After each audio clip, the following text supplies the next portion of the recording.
तुमच्या बरोबर असो. आणि तुझ्याबरोबर सुद्धा. माझ्या प्रिय आणि प्रेमळ बंधू भगिनींनो,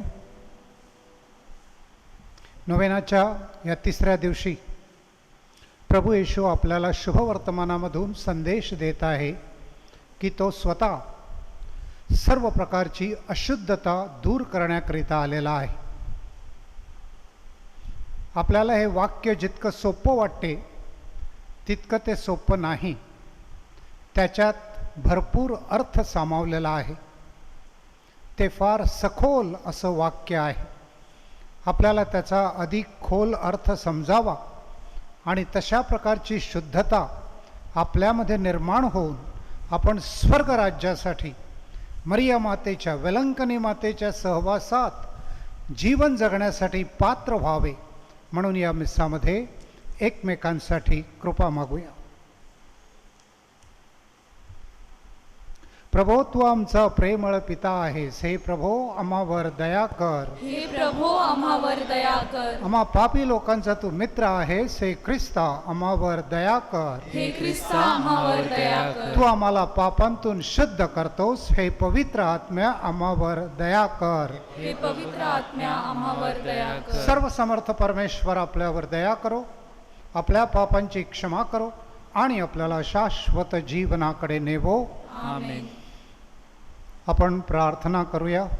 प्रभू येशू, तुझ्या नावाचा अर्थच हा आहे की तू पाप दूर करण्याकरिता आलेला आहेस. पापामुळेच खरी अशुद्धता निर्माण होते.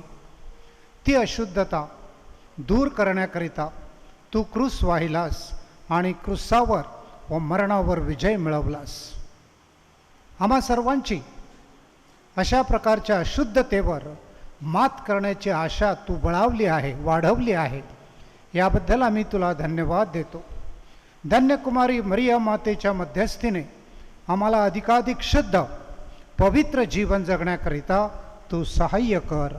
ही प्रार्थना आम्ही आमचा प्रभू येशू ख्रिस्त याच्या द्वारे करतो.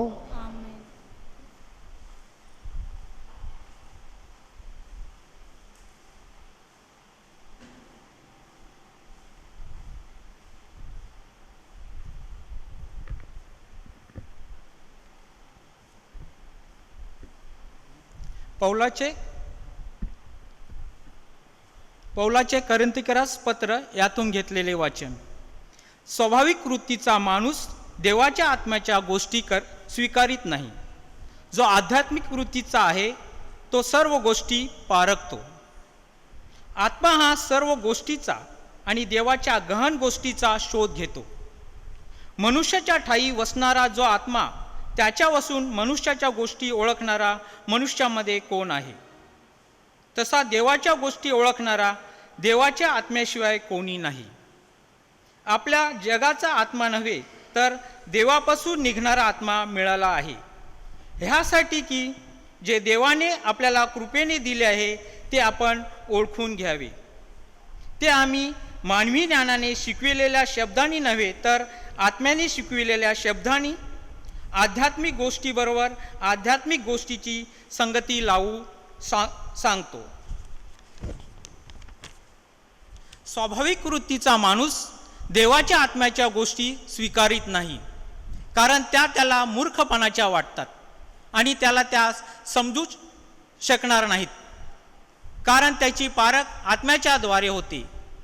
जो आध्यात्मिक वृत्तीचा आहे तो तर सर्व गोष्टी पारखतो, तरी त्याची स्वतःची पारख कोणाकडूनही होत नाही. प्रभूचे मन असे कोणी ओळखले आहे की त्याने त्याला शिकवावे? आपल्याला तर ख्रिस्ताचे मन आहे.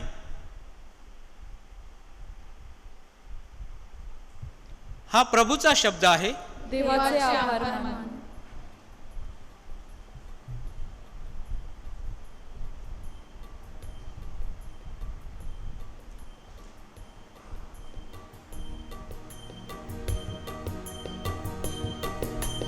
कृपावंत प्रभु प्रकाशमय, तव महिमा मी गाई, तव महिमा मी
वेलंकनी माते हालेलुया आरोग्यदायी माते हालेलुया वेलंकनी माते हालेलुया आरोग्यदायी माते हालेलुया आलेलू आलेलू आलेलुया हालेलू हालेलू हालेलुया हालेलू हालेलू हालेलुया हालेलू हालेलू आलेलुया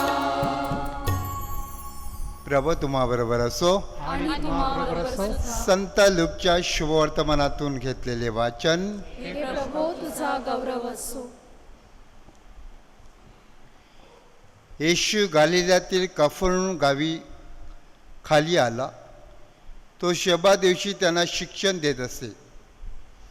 त्याच्या शिक्षणावरून ते थक्क झाले, कारण त्याचे बोलणे अधिकारयुक्त होते. तेव्हा शुद्ध भूताच्या आत्म्याने पछाडलेला कोणी एक माणूस सभास्थानात होता. तो मोठ्याने ओढून म्हणाला, अरे येशू नाझरेतकर, तू आमच्यामध्ये का पडतोस? तू आमचा नाश करण्यासाठी आला आहेस काय? तू कोण आहेस या मला ठाऊक आहे. देवाचा पवित्र पुरुष तो. तेव्हा येशू त्याला धमकावून म्हणाला, गप्प राहा आणि याच्यातून निघ. मग भूक त्या मनुष्याला त्याच्यामध्ये खाली आपटून काही उपद्रव न करता त्याच्यातून निघाले. तेव्हा सर्वजण विस्मित होऊन एकमेकाला म्हणू लागले, काय हे बोलणे? या अधिकाराने आणि सामर्थ्याने अशुद्ध आत्मा आज्ञेत करतो आणि ते निघून जातात. नंतर त्याच्याविषयीची ख्याती चौकडील प्रदेशात पसरत गेली. प्रभू ख्रिस्ताचे हे शुभवर्तमान. हे ख्रिस्ता तुझी स्तुती असो. माझ्या प्रिय आणि प्रेमळ बंधू भगिनींनो, हे प्रवचन सुरू करण्यापूर्वी मी एक तुम्हाला छोटीशी सूचना करतो, जी सूचना प्रत्येक प्रवचनासाठी आपण लागू करावी. ती सूचना अशी आहे की प्रवचन कोणीतरी एक फादर देतात असा विचार न करता, वेलंकनी माता, आपली आई, माझी आई मला मायेने माझ्या जवळ बोलावते आणि ती मला माझ्या बरेपणाच्या 2-4 गोष्टी सांगते, ह्या दृष्टिकोनातून जर आपण प्रवचन ऐकलं तर त्याचा आपल्याला नक्की अधिक फायदा होईल. प्रभू येशू ख्रिस्त सर्व प्रकारची अशुद्धता दूर करण्याकरिता आलेला आहे आणि सगळी अशुद्धता पापामुळे निर्माण होते. पाप हे सगळ्या अशुद्धतेचं मूळ आहे. पाप, अशुद्धता परमेश्वराच्या बरोबर नांदू शकत नाही. परमेश्वर पवित्र, पवित्र, परमपवित्र आहे आणि फक्त जे लोक पवित्र होतात, शुद्ध होतात, अशुद्धतेतून बाहेर पडतात, त्यांनाच स्वर्गराज्यात प्रवेश मिळू शकतो. येशूच्या नावामध्येच हा अर्थ दडलेला आहे. येशू म्हणजेच पापांपासून मुक्त करणारा, म्हणजेच सर्व प्रकारची अशुद्धता दूर करणारा. शुभवर्तमानामध्ये आजच्या वाचनात आपण जे ऐकलं की एक अशुद्ध आत्मा एका माणसामध्ये शिरला होता आणि त्याने पछाडलं होतं. मग हा माणूस येशूकडे जातो आणि येशू त्याला मुक्त करतो. ह्याचा अर्थ असा आहे की सगळ्या लोकांच्या जीवनामध्ये त्यांच्या मनावरती वाईट गोष्टींचा परिणाम होऊ शकतो. दुसऱ्यांची वाईट भाषा, वाईट विचार, वाईट वागणं ह्याच्यामुळे आपल्यावरती वाईट परिणाम होऊ शकतात. पण आपण जर ते वेळीच ओळखले नाहीत आणि दूर केले नाहीत तर मग आपल्या मनावरती ह्या अशुद्धतेचा अधिकाधिक पगडा बसतो आणि मग आपलं सगळं जीवन विचित्र बनते, अक्राळ विक्राळ बनते, दुसऱ्यांना दुःख देणारं बनते. येशू सर्व प्रकारची पापं दूर करणारा आहे. ज्याला आपण म्हणतो की येशूने तारण केलं आहे, म्हणजेच सगळ्या पापांची क्षमा त्याच्याकडे आहे. मात्र या शुभवर्तमानातल्या माणसाप्रमाणे आपण येशूकडे गेलं पाहिजे आणि त्याच्याकडे आपलं अंतःकरण उघडं केलं पाहिजे. ते करण्यापूर्वी मी तुम्हाला 1-2 पापांचं उदाहरण देणार आहे. पापं आपली पुष्कळ आहेत. आपण मोजायला लागलो तर ती अगणित आहेत, मोजता येणार नाहीत, एवढी पापं आहेत. पण निदान 2 उदाहरणादाखल आपण घेणार आहोत आणि मग आपण काय करायचं आहे, आपल्या आपल्या घरी आपल्या वैयक्तिक प्रार्थनेमध्ये जमल्यास साक्रामेंतापुढे येऊन तिथे बसून आपण आपल्या पापाबद्दल असा विचार केला पाहिजे. तरच आपण खऱ्या अर्थाने शुद्ध होणार. पहिलं पाप जे आहे त्याला ढोंगीपणा म्हटलं आहे बायबलमध्ये, आणि दुसरं पाप जे आहे त्याला रागीटपणा म्हटलं आहे. आता ही 2 पापं का निवडण्यात आली ह्याचं कारण नवीन करारामध्ये आपण बघतो येशूने ह्या 2 पापांविषयी अत्यंत कठोर अशी भूमिका व्यक्त केली आणि त्यावेळच्या लोकांना त्याने अगदी दटावून सांगितलं, ही 2 पापं तुम्ही टाळा, नाहीतर तुमचा विनाश होईल. शास्त्री आणि परुषी लोक त्यावेळचे फार सुप्रसिद्ध असे नेते, धार्मिक नेते, सामाजिक नेते, आणि त्यांना येशूने सरळ सरळ सांगितलं की तुमच्यातला ढोंगीपणा काढून टाका. तुम्ही बाहेरून ज्या कबरा असतात त्या कबरांसारखे सुंदर दिसता, तिथे फुलं आहेत, मेणबत्त्या पेटवल्या आहेत, असं दृश्य दिसते, सगळं साफसूफ. परंतु त्या कबरीच्या मध्ये जर आपण खळलं तर तिथे सगळी घाण, किडे वळवळतात, सगळा गलिच्छपणा, सगळी अशुद्धता. येशूने बघा कोणती तुलना केली आहे त्या मोठ्या लोकांची, की जितक्या प्रमाणात तुमच्या जीवनात ढोंगीपणा आहे तितक्या प्रमाणात तुम्ही या कबरांप्रमाणे आहात. किंवा येशूने त्यांना अजूनही पुढे जाऊन आणखी एक उपमा दिली, ती तर अंगावर शहारे आणणारी आहे. ती म्हणजे तुम्ही सापाची पिलं आहात. सापाचं पिल्लू कसं वरवरून गुबगुबीत सुंदर चांगलं दिसते, आपल्याला वाटते त्याच्याबरोबर खेळावं, पण ते सापाचं पिल्लू आहे, त्याच्या घशात विष आहे आणि ते तुम्हाला कधीही डवसेल आणि कधीही तुमचा घात करेल. तर तुमच्या लक्षात येईल येशू ढोंगीपणाच्या किती विरुद्ध आहे. बहुसंख्य माणसांना काय वाटते, परमेश्वर कुठे बघायला आहे, आपण काय करतो ते. आणि म्हणून एकदा अधिकारी माणसाची नजर दूर झाली, जो कोणी आपल्यावरती पहारा ठेवतो त्याची नजर हटली की बस आपण आपल्या मनाप्रमाणे वागायचं. दुसऱ्यांना दाखवायला मात्र नाही, मी फार धार्मिक आहे, मी असा आहे, मी तसा आहे. तर आपण एक प्रकारचा दिखावा निर्माण करतो, पण खरी परिस्थिती निराळी असते. हा ढोंगीपणा. आणि हा ढोंगीपणा परमेश्वराला अत्यंत स्पष्टपणे दिसतो, कारण त्याची नजर थेट आपल्या अंतःकरणामध्ये पोहोचते. मग आपण विचार केला पाहिजे प्रत्येकाने स्वतःकरिता, माझ्या जीवनात ढोंगीपणा कुठे कुठे आहे आणि तो मला कसा दूर करता येईल. फक्त येशूच्या कृपेने. मला येशूकडे गेलं पाहिजे, येशूकडे शक्ती मागितली पाहिजे. दुसरं पाप रागीटपणा. येशू या पापाविषयी असं म्हणतो की राग इतका भयंकर आहे की तो तुम्हाला खून करायला त्या पातळीवर नेऊ शकतो. पूर्वी तुम्ही ऐकलं आहे की खून करू नकोस, पण आता मी तुम्हाला सांगतो तुझ्या भावावर उगाच राग सुद्धा करू नकोस. ह्याचं कारण काय असेल तर ह्याचं कारण म्हणजे रागामध्ये आग आहे आणि ती आग माणसाला पेटवते आणि माणूस पेटून उठला की मग त्याची बुद्धी नीट चालत नाही आणि मग तो जे काही बोलतो जे काही करतो त्याला नंतर मात्र खूप पश्चाताप होतो.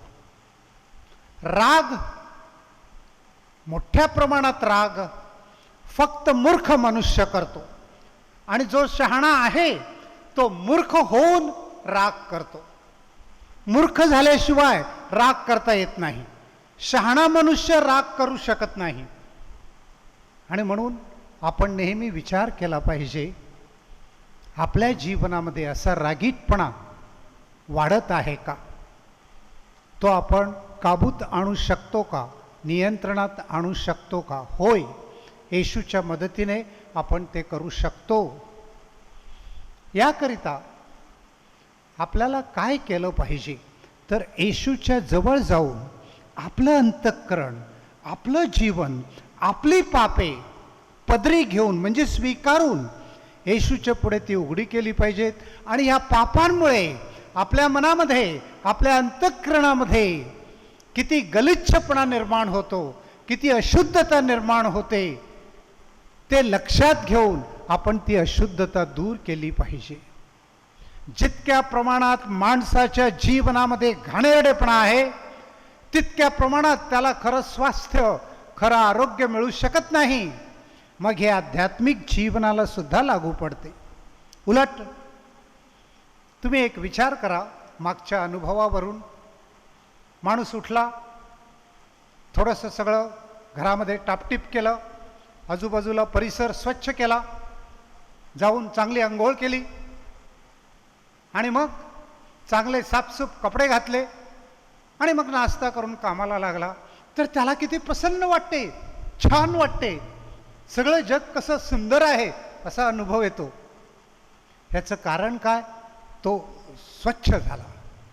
अगदी त्याचप्रमाणे हा बाह्य स्वच्छतेचा अनुभव आहे, पण आंतरिक स्वच्छता कधी निर्माण होते?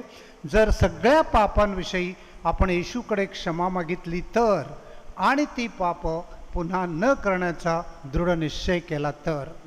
याकरिता आपल्याला वेलंकनी मातेची गरज आहे आणि ती आपल्याकरिता मध्यस्थी करते.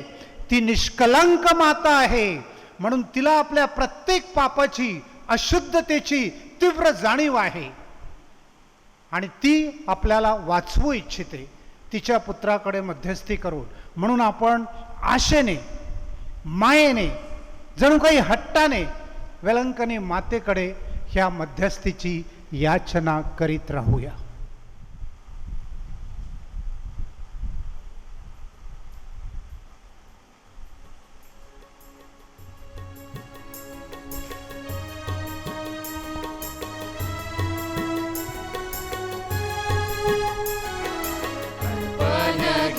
प्रभु अर्पण घे, तुझी दिलेले प्रभु दान हे घे. अर्पण घे प्रभु अर्पण घे, तुझी दिलेले प्रभु दान हे घे. कष्टाचे दान प्रभु प्रेमाचे दान, तुझ्या कृपेचे लाभो आम्हावर दान. कष्टाचे दान प्रभु प्रेमाचे दान, तुझ्या कृपेचे लाभो आम्हावर दान.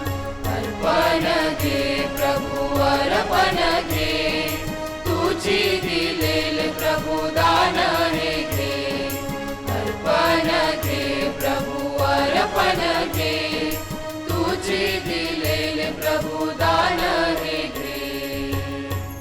बंधू भगिनींनो, माझे व तुमचे हे बलिदान स्वर्गातील पित्याने स्वीकारावे म्हणून आपण प्रार्थना करूया. आपल्या हातून अर्पण केलेल्या बलिदानाचा प्रभू स्वीकार करू व त्यामुळे त्याच्या नावाची गुणांची आमच्या हे आमच्या स्वर्गातील प्रेम स्वरूप पित्या, तुझी लेकरे म्हणून आमच्या पापांकडे, अपात्रतेकडे, अशुद्धतेकडे बघू नकोस, तर प्रभू येशूवरील आमच्या श्रद्धेकडे पाहून व वेलंकनी माता आमची आई आमच्या वतीने तुझ्याकडे जी मध्यस्थी करीत आहे त्या प्रभावशाली मध्यस्थीकडे पाहून आमचे हे बलिदान तुझ्या गौरवासाठी आणि आमच्या पावित्र्यासाठी, शुद्धतेसाठी तू स्वीकारून घे. ही प्रार्थना आम्ही आमच्या प्रभू ख्रिस्ताद्वारे करतो. आमेन. प्रभू तुमच्या बरोबर असो. आणि तुम्हाबरोबर तुमचं सुद्धा अंतःकरण प्रभूकडे लावा. आम्ही ते लावले आहे. प्रभू आपला परमेश्वर याचे आभार मानूया. ते योग्य व रास्त हे आहे. पवित्र पित्या प्रभू ख्रिस्ताद्वारे आम्ही तुझे सदैव आभार मानावेत. हे योग्य व तारणदायक आहे. पापामुळे निर्माण होणारी सर्व प्रकारची अशुद्धता दूर करण्याकरिता तू तुझा पुत्र आमच्यावरील प्रेमा खातर पाठवलास आणि त्याला क्रुसावर अर्पण केले. त्याच्या रक्तामध्ये सर्व पाप आणि पापामुळे निर्माण होणारी अशुद्धता तू धुवून काढली आहे. आम्हा सर्वांना तुझी लेकरे म्हणून तू स्वीकारलेला आहे. आमच्या जीवनामध्ये आमच्या पापी स्वभावामुळे जी अशुद्धता निर्माण होते ती आम्ही येशूच्या सहाय्याने, विशेष करून तुझा शब्द आणि तुझे कृपा संस्कार यांच्या सहाय्याने दूर करावी व तुझ्या राज्यासाठी पवित्र आणि पात्र व्हावे म्हणून तू आम्हाला सहाय्य करीत असतोस. म्हणूनच स्वर्गातील दूतांच्या व संतांच्या गायनामध्ये सहभागी होऊन आम्ही तुझा आनंदाने गौरव करीत म्हणतो. जय जयकार करा हो प्रभूचा, जय जयकार करा. जय जयकार करा हो प्रभूचा, जय जयकार करा. स्वर्ग आणि पृथ्वी तुझ्या वैभवे अखंड भरली आहेत. परमा स्वर्गात जय जयकार, परम स्वर्गात जय जयकार. जय जयकार करा हो प्रभूचा, जय जयकार करा. जय जयकार करा हो प्रभूचा, जय जयकार करा.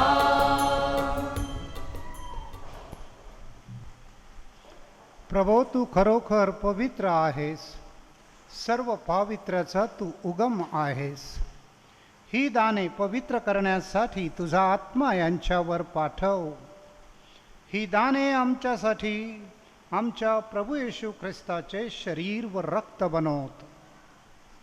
स्वतःच्या इच्छेने स्वीकारलेल्या आपल्या दुःख भोगापूर्वी त्याने भाकर घेतली, तुझे आभार मानले आणि भाकर मोडून ती आपल्या शिष्यांना देत म्हटले, तुम्ही सर्वजण ही घ्या आणि खा. हे माझे शरीर आहे. हे तुमच्यासाठी अर्पण केले जाईल.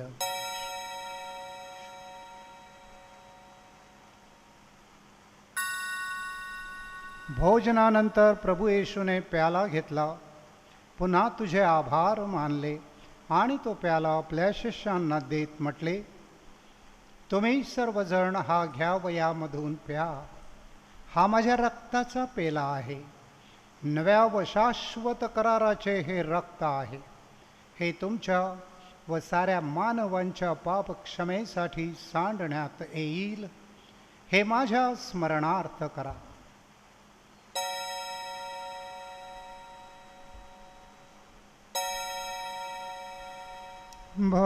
भक्तगणानो चला करूया आपुल्या श्राद्धेचा उच्चार. मरणातुनी प्रभू येशू उठला, येईल जगती पुन्हा भेटीला. श्रद्धेचा या पुनरुच्चार. प्रभू येशूचा मृत्यू आणि मरणावर त्याने मिळविलेला पुनरुत्थानाचा दिग्विजय याच्या आठवणीसाठी हे पित्या आम्ही तुला ही जीवनदायी भाकर व हा तारणदायक प्याला अर्पण करतो. तुझ्यासमोर उभे राहण्याकरिता व तुझी उपासना करण्याकरिता आम्हाला इथे एकत्रित केल्याबद्दल आणि विशेष म्हणजे आम्हाला पात्र केल्याबद्दल आम्ही तुझे अंतःकरणापासून आभार मानतो.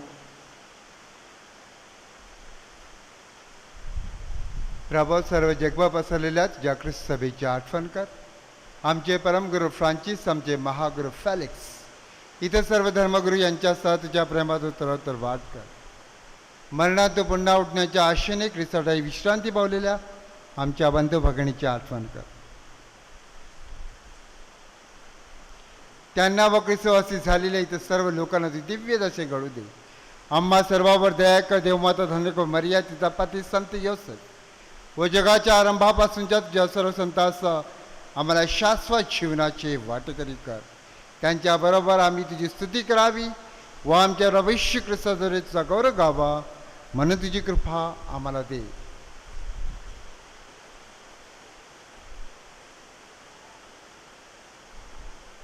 ख्रिस्ताद्वारे, ख्रिस्तासह, ख्रिस्ताठाई पवित्र आत्म्याच्या ऐक्यात हे सर्व समर्थ पित्या तुझा सन्मान व गौरव सदा सर्वदा होवो. आमेन. आपल्याला जर खरोखर सर्व प्रकारच्या अशुद्धतेतून बाहेर पडायचं असेल तर वेलंकनी मातेने कानागावी तिथल्या सेवकांना जो संदेश दिला तोच संदेश ती आपल्याला देत आहे. माझा पुत्र तुम्हाला जे सांगतो ते तुम्ही ऐका.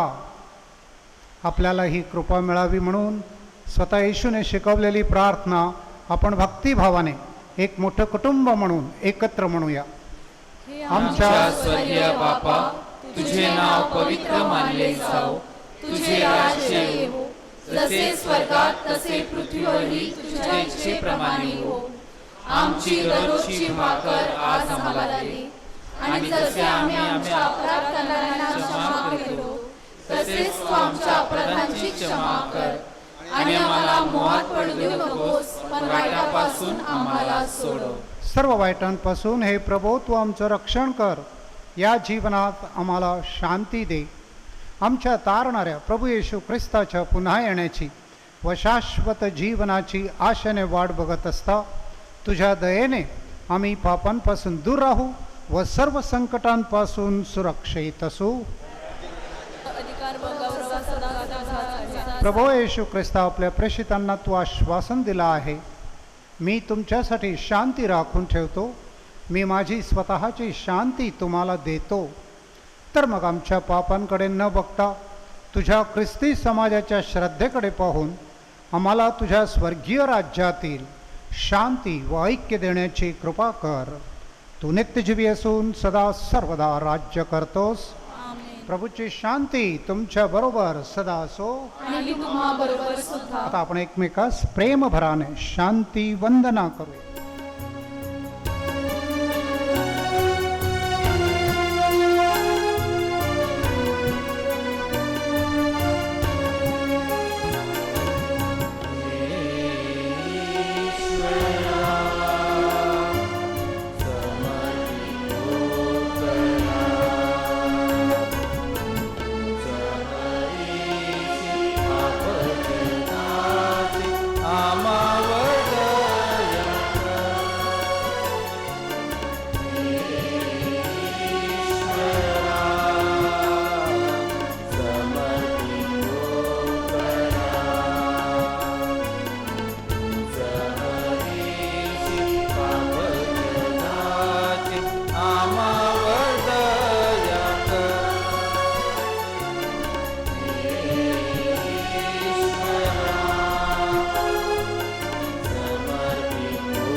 जगाची पापे दूर करणारे हे परमेश्वराचे कोकरू पहा, याच्या भोजनासाठी आमंत्रित झालेले धन्य.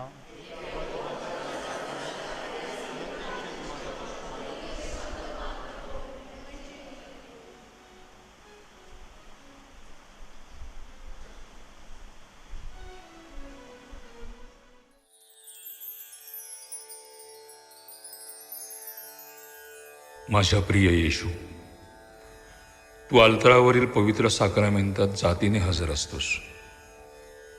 ह्यावर माझी नितांत श्रद्धा आहे. सर्वांपेक्षा माझे तुझ्यावर प्रेम आहे आणि माझ्यामध्ये तू यावा अशी माझी तीव्र इच्छा आहे.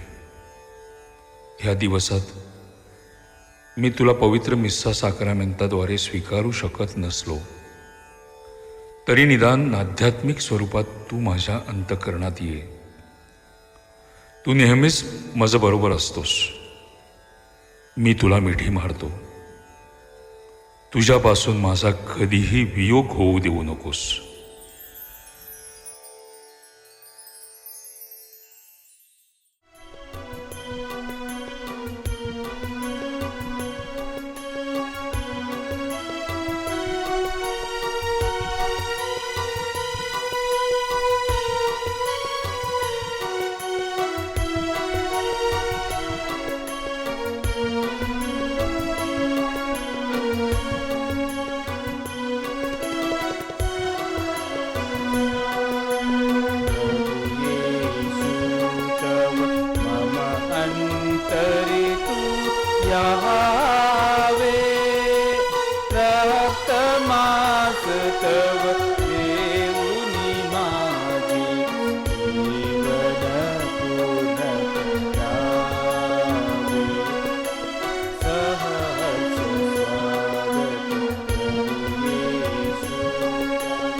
आपण प्रार्थना करूया.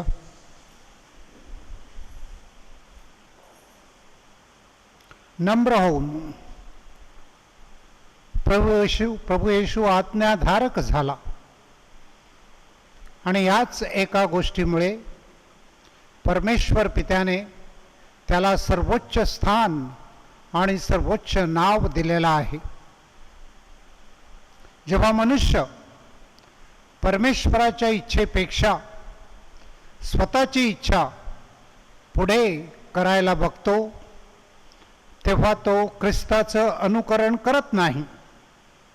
प्रभू आम्हा सर्वांना क्रूस वाहण्यासाठी नम्रतेची, आज्ञाधारकपणाची गरज आहे ही समज तू दे व त्याप्रमाणे वागण्याकरिता वेलंकनी मातेच्या मध्यस्थीने आम्हाला तुझा दिव्य आशीर्वाद दे. ही प्रार्थना आम्ही आमच्या प्रभू ख्रिस्ताद्वारे करतो. प्रभू तुमच्या बरोबर असो. सर्वशक्तिमान परमेश्वर पिता पुत्र आणि पवित्र आत्मा आपणास आशीर्वाद देवो. आमेन. ख्रिस्ताच्या शांतीने जा. Hallelujah, hallelujah.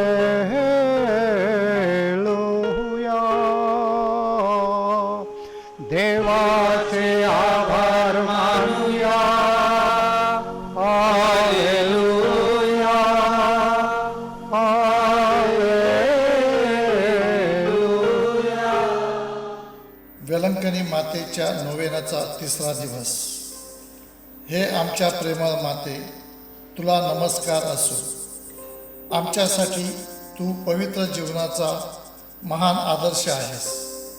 सर्व ऐहिक सुखाचा त्याग करून तू स्वतःला परमेश्वर चरणी समर्पित केलेस आणि त्याच्या मंदिरात प्रार्थनामग्न जीवन तू व्यतीत केलेस. आम्ही मात्र स्नान संस्काराद्वारे परमेश्वराला समर्पित झालेले असूनही स्नान संस्काराच्या अभिवचनांची प्रतारणा करीत आहोत.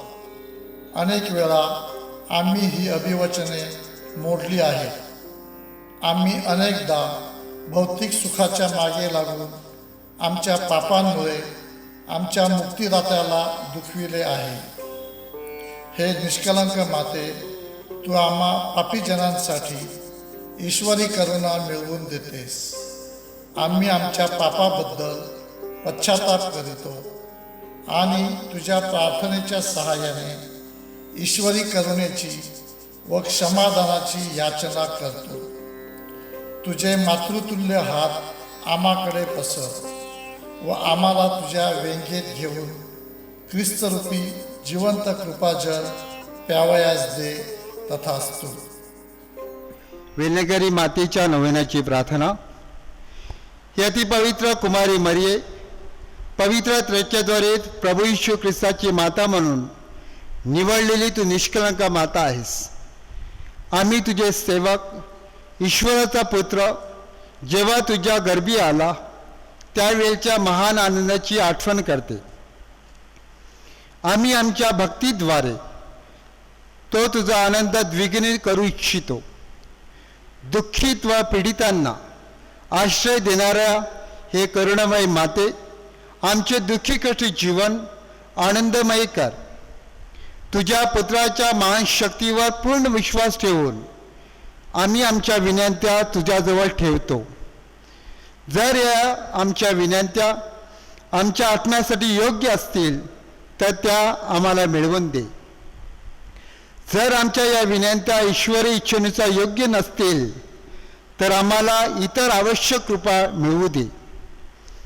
आपल्या विनंत्या या ठिकाणी मांडायच्या आहेत.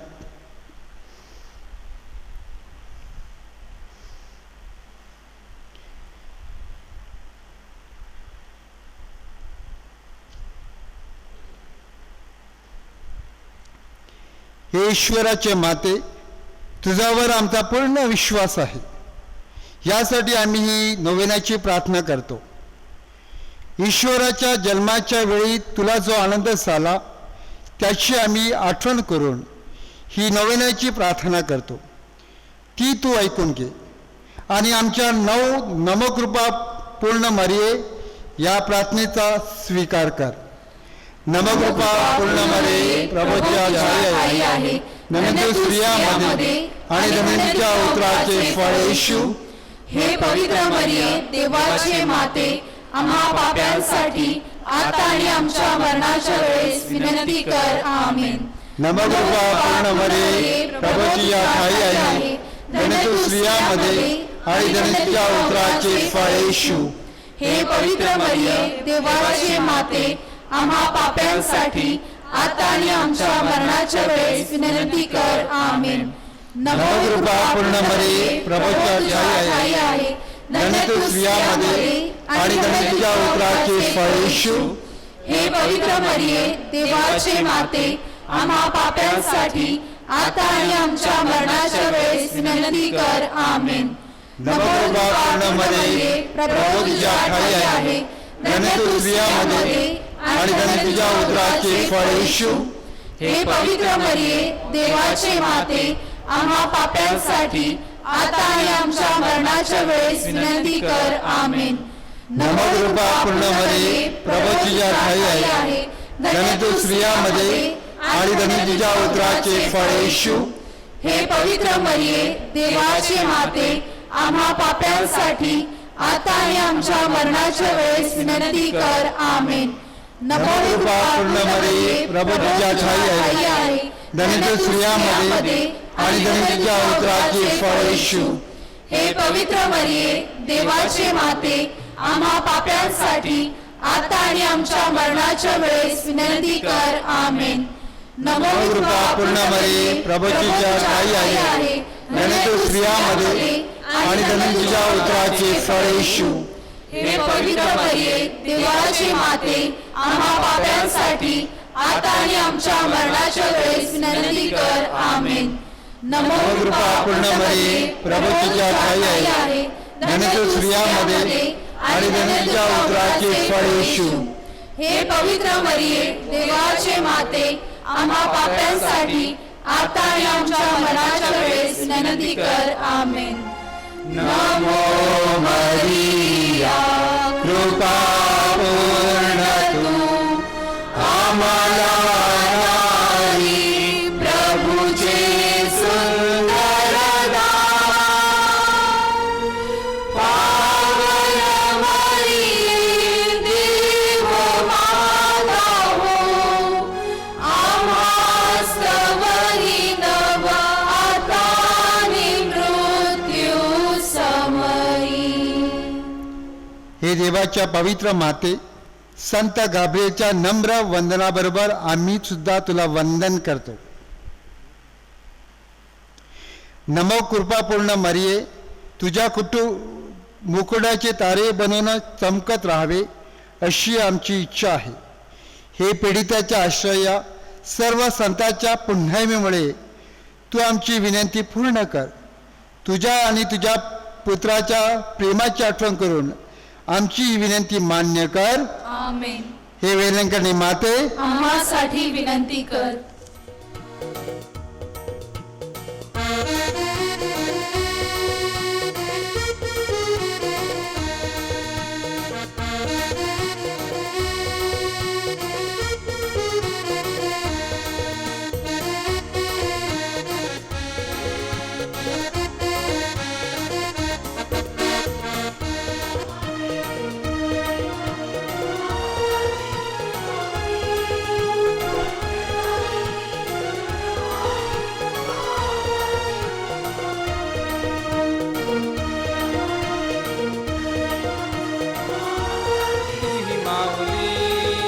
आरोग्यदायिनी, संकटहारिणी, भक्ताची तू सावली, मरिया माते.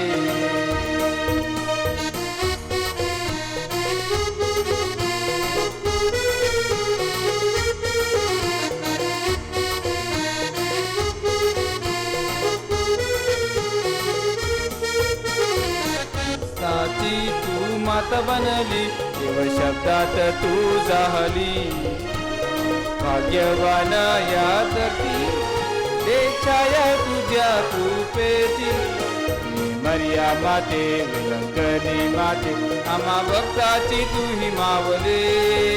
आरोग्यदायिनी, संकटहारिणी, आम्हा भक्ताची तू ही सावली. आम्हा भक्ताची तू ही सावली. आम्हा भक्ताची तू ही सावली. हे मरिया माते.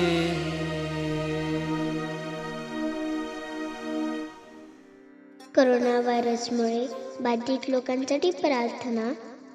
सर्व समर्थ व दयावंत परमेश्वरा, सर्व जगाला तू तुझे प्रेम सदैव व सर्वत्र दाखवत असतोस. करोना व्हायरसमुळे बाधित झालेल्या या विश्वाच्या वेगवेगळ्या भागातील लोकांसाठी आम्ही करीत असलेली प्रार्थना दयेने ऐक. करोना व्हायरसमुळे निर्माण झालेली परिस्थिती आटोक्यात आणण्यासाठी या आजाराने पछाडलेल्या व्यक्तींना व त्यांच्या कुटुंबियांना आरोग्यदायक स्पर्श लाभण्यासाठी आम्ही तुझ्याकडे कळकळीची याचना करतो. या आजारावर लवकरात लवकर प्रभावी उपाय शोधण्यासाठी संशोधन करणाऱ्या डॉक्टरच्या प्रयत्नांना यश लावावे म्हणून आम्ही तुझी करुणा भागतो. लोकांच्या हितासाठी झटणाऱ्या सरकारी व आरोग्य यंत्रणांद्वारे या आजारावर मात करण्यासाठी योग्य पावले उचलली जात आहेत. त्यांच्या फलद्रुपतेसाठी आम्ही प्रार्थना करतो. ही प्रार्थना आम्ही प्रभू ख्रिस्ताद्वारे करतो. आमेन.